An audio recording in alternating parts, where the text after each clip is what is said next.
जाहिराती प्रवृत्तीचा जाहीर निषेध करण्याकरता सगळा हिंदू समाज आता एकत्र झालेला आहे। मी या निमित्तानं आपल्याला आवाहन करतो सर्व हिंदू बांधवांना, येणाऱ्या काळामध्ये अशा नराधमांना खेचून काढल्याशिवाय पर्याय नाही।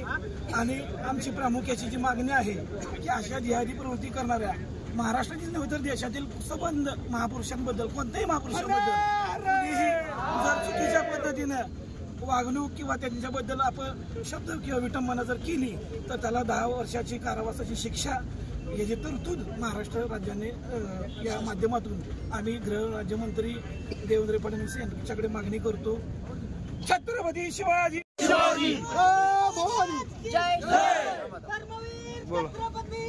बहुजन हिताय बहुजन सुखाय याप्रमाणे हा भारत देश चाललेला असतो।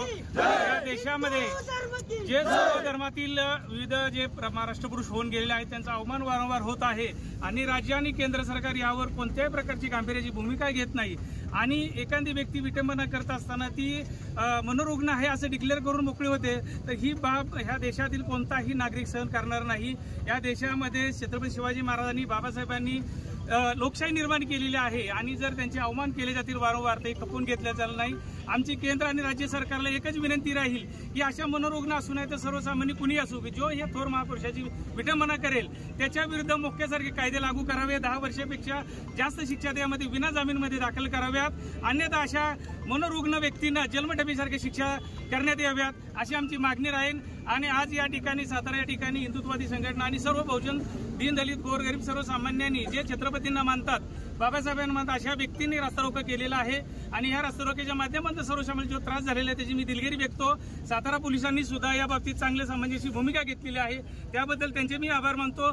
परंतु यापुढे तीव्र जर आंदोलन ह्या देशात, राज्यात, जिल्ह्यात व्हायला नको असेल तर जिल्हा प्रशासनाने आमच्या भावना, आमच्या बहुजन समाजाच्या भावना, हिंदुत्वाच्या भावना केंद्र आणि राज्य सरकारकडून मांडाव्यात आणि आता येणाऱ्या पावसाळी अधिवेशनामध्ये यामध्ये चांगल्या पद्धतीचा एक शासन निर्णय करावा की अशा मनोरुग्णाला कोणत्याही प्रकारचा जामीन मंजूर करण्यात येऊ नये। आणि जर असे जामीन मंजूर केले तर यापुढे शिवसैनिक असू, भीमसैनिक असू किंवा या देशातील जो छत्रपतीला मानणारा वर्ग आहे तो अशा मनोरुग्णाला निश्चितच टेचल्याशिवाय राहणार नाही, याची दक्षता घ्यावी। जय हिंद, जय महाराष्ट्र, जय शिवराय, जय जिजाऊ।